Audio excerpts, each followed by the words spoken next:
The moment we've all been waiting for, the feathered brow tutorial, is here.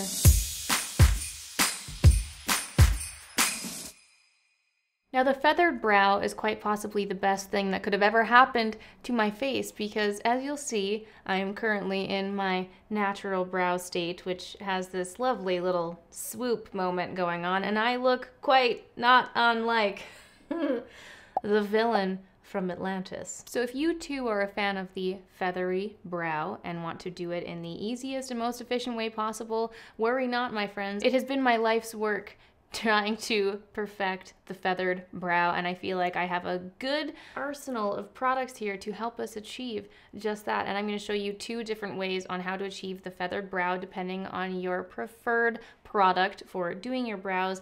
And they're also ways that are very easy because I'm lazy and I like to do things efficiently and I don't like to spend a lot of time on my brows. For me personally, the brows is the longest section in my daily makeup routine, and I like to cut that down as much as possible. So hopefully you will find some tips in these 2 ways that I do the feathered brows that will help you to condense your routine and make it more efficient. So my friends, I'm going to be showing you my 2 favorite ways to do the feathered brow, turning these little squiggles into glorious feathered flamingos. I don't think I was going for flamingos there. What's that big bird called with the colored...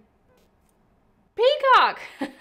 Into glorious, colorful peacocks. So let us do just that, my friends. Let us take these little squiggles into glorious, large peacocks. And I'm going to zoom you in right now and show you how. Hello, darkness, my old friend. So I've got 2 versions of the feathered brows to show you. I'm going to do one on one eye and one on the other eye. And let us start first with the good old classic brow pencil. This is my personal favorite pencil. This is the Benefit Precise My Brow Pencil. I have this one in the shade 3. Now this first tip is good for just general filling in the brows. Basically this first one is going to be cheating the feathered brow look without having to actually apply and draw on the hairs, which we're getting to next. But this is my sneaky little hack to make any brow look like a feathered brow, even though it's not technically a drawn on feathered brow. So you can use a pencil for this. You can also use whatever powder you like. Basically any kind of brow product will work for this little tip. So what we're gonna do, I'm gonna start with the spoolie. Love this brow pencil because it comes with a spoolie.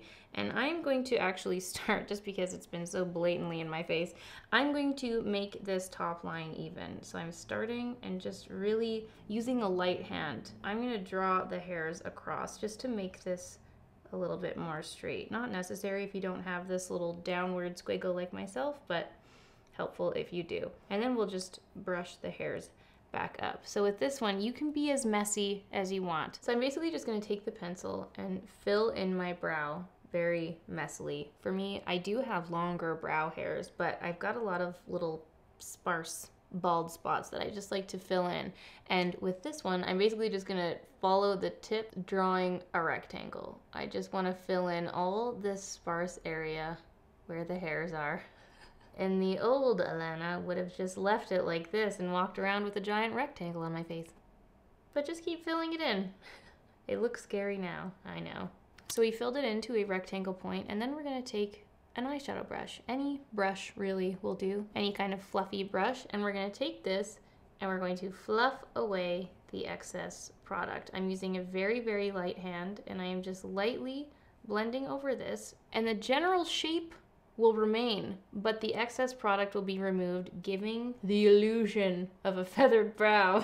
You can basically go ahead and do this as many times as you want until it looks the way that you want it to, but that's pretty much it. You just draw a block brow and just wiggle away the excess product, and boom, we have a faux feathered brow. So then with this brow, I'm not usually too fussy about which brow gel I use, but I always do like to go in with some kind of brow gel. This is the Benefit 24-hour brow setter, and I have this in clear, and I'll just run over this and make sure that they're all set in. And that is the fastest and easiest way to do a feathered brow look. You can make as many mistakes as you want and it'll still look fabulous. So I'm going to show you the brow before, and this is the brow after. Wow, look at the difference. I just personally find that this more arched feathered brow just really fills in the face so much better, and it really nicely just shapes the eye and just generally gives you a much more clean and put together look. So guys, this is the fastest and easiest way to achieve the feathered brow look in my humble opinion, and the main takeaway here is that you can be as messy as you want. The key is to take that clean brush and buff away the product. That is the secret, and it'll give you the feathered look no matter what product you are filling in your brow with. It is foolproof, my friends, I promise you. Now the next brow look is not for the faint of heart, my people. This is if you want your brow hairs to be sticking to your face, skyrocketing to the heavens, and really embodying the Jess Hunt 2 brow lifestyle. This brow is for you. I've narrowed my product favorites for this brow to 2, and 2 of them have definitely been more recent in my life, but they have been the most impactful. And here are the 2 products here, guys. The Got2b Spiking Glue and also the Refy Brow Sculpt. These 2 products themselves are the most cement holding, hair licking products that I have ever used. And I think that because the Got2b is a little bit more accessible and also on a lesser price point, I'm going to go with this. But let us talk about the Got2b Spiking Glue. This is the travel sized one, but it doesn't matter. You could have the full size and I'm sure you could be slicking all of your other hairs to the heavens as well. So what I do for this, I take a little dollop of the, spiking glue. And for this look, you're going to need a spoolie. This is one I have from Benefit. It's got the actual wand spoolie on one end, as well as a glorious little thin brush on the other. And for this look, I like to do the gel first, because the main tip that we're having on this brow is that you're gonna want to slick down the brow hairs first before applying the color product. So I'm taking some of the product into the spoolie and I'm going to brush it into the hairs. And I'm pushing pretty hard into the skin. You might have a little bit of movement on any foundation or bronzer that you've put onto the face, but that's okay. We can always clean it up later. This is the key point. You must take your finger and press those hairs into your skin. You want to slick it down, so slicked-like that there is no chance for your hairs to be moving off of your skin at all. She is slicked. One thing to note is that because this is a hair spiking product, you're gonna wanna work pretty swiftly to get the ideal shape, but for the most part we can go in and fix any mishaps with the pomade. But I just like to go in and kind of move the hairs around a little bit until I'm happy with the shape. But we are essentially just laminating your brows down with your finger. So now on to the fun part. This is the part that takes some artistry skill that I do not personally possess, but we're trying and we're getting there.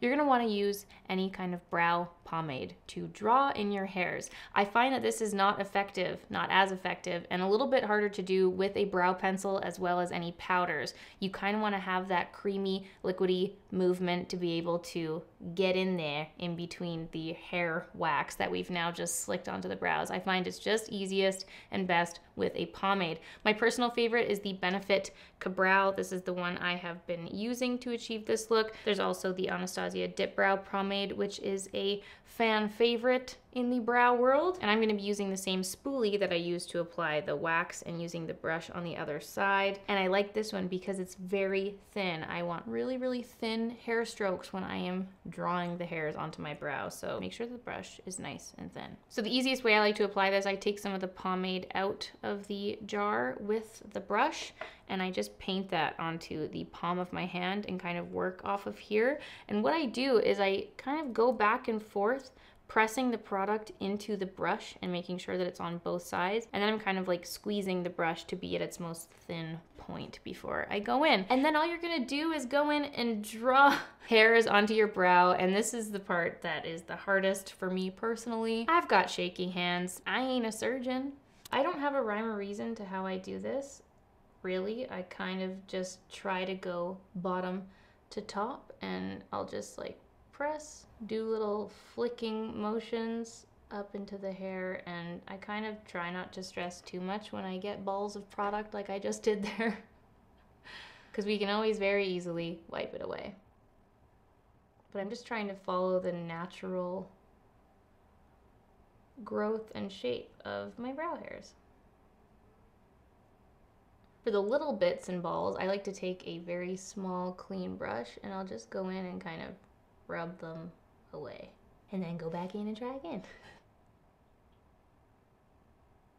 So once you're done finessing, hopefully you will have something very much like a dragon left on your face. And this particular version of the feathered brow definitely requires a little bit more skill and it takes a little bit more time, but it is rock solid. It is cemented onto your face, and the actual feathered lifted brows will be much more longer lasting than your typical brow gel. One final note on the hair spiking glue. It is a hair product, so it's technically not meant to go on your face, but I have the most, I guarantee you, the most sensitive skin on this planet. I react instantly to many things that I put on my face, and I have been using this for a few months now, and I haven't experienced any issues. And another thing to note, it is water resistant, so make sure that you are using an actual makeup remover when you are removing it from your face, or else you'll get little white clumps left over. So just be diligent in the removal, and you should be fine. I have not experienced any problems for my skin around the eyebrow or it going in my eyes. It's on your brow until you intentionally remove it. So now let's compare our beautiful dragon feathered brow to the undragon feathered brow.